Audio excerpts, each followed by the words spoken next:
Alright, so today I'll be talking about electrical stimulation for neuromuscular re-education. So in MES, as it's known, is used in PT to help elicit a contraction in muscles that are innervated. During a session, it will often be asked of the patient to perform a voluntary contraction during E-stim to help elicit a more physiological situation. Normally, muscles contract according to the size principle. So in order of rate of contraction, type 1 muscle fibers will generally be utilized first, and then as the contraction force increases, we'll start to use those larger type 2 muscle fibers.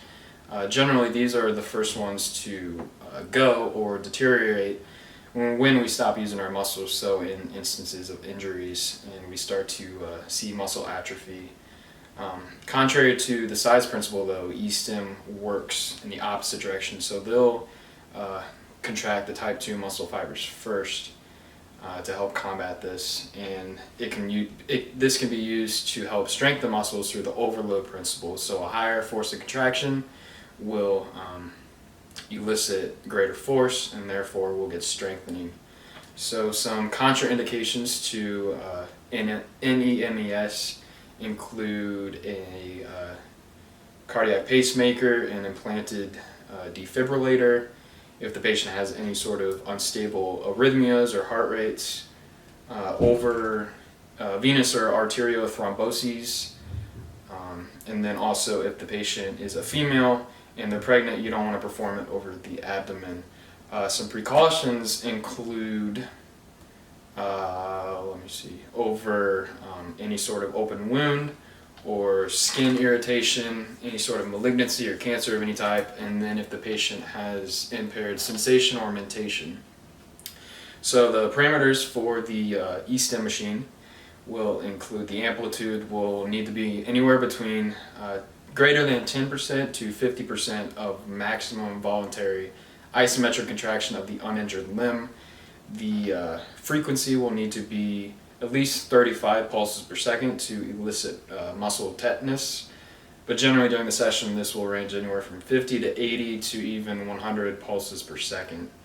The pulse duration should fall anywhere between 125 and 350 microseconds.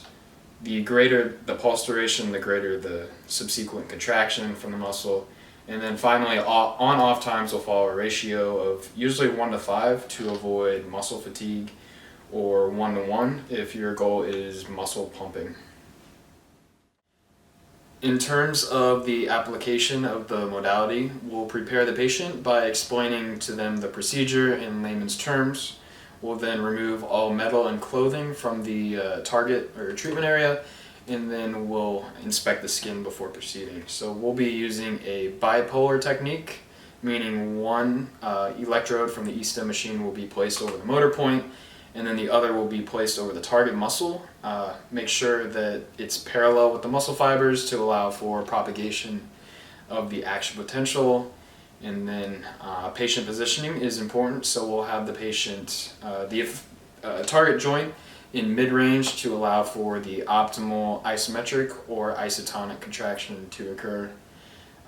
During the session, just continue to check in with the patient, make sure they're okay and that nothing is malfunctioning.